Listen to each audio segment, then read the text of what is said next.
ঘূর্ণিঝড় রেমাল সরাসরি আঘাত করবে বাংলাদেশে, যা প্রবল শক্তি নিয়ে ২৬শে মে সন্ধ্যা বা মধ্যরাত নাগাদ সুন্দরবন থেকে কুয়াকাটার খেপুপাড়ার মধ্যবর্তী উপকূল দিয়ে বাংলাদেশ অতিক্রম করতে পারে বলে জানিয়েছে আবহাওয়া অধিদপ্তর।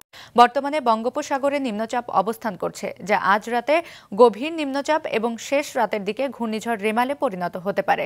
রেমাল শনিবার দিনভর আরও শক্তি অর্জন করবে এবং রবিবার উপকূলে আঘাত হানার আগে আরও শক্তি বাড়িয়ে প্রবল ঝড় রূপে ঘণ্টায় সর্বোচ্চ ১৩০ কিলোমিটার বাতাসের বেগ নিয়ে উপকূল অতিক্রম করতে পারে। রেমাল উপকূল সহ বাংলাদেশের ভেতর ব্যাপক বৃষ্টিপাত ঘটাবে। পার্বত্য এলাকায় তাই ভূমিধসের শঙ্কাও রয়েছে বলে জানিয়েছে আবহাওয়া অফিস।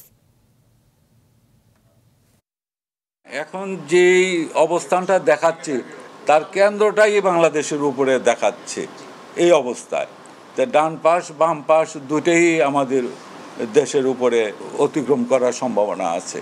সিভিয়ার সাইক্লোনের সম্ভাবনা আছে ভেরি নিয়ার দ্য যখন কোস্টের কাছাকাছি আসবে সেই সময়টা। আগামীকাল রাত থেকেই বৃষ্টিপাত শুরু হয়ে যাবে আমাদের উপকূলীয় জেলাগুলিতে।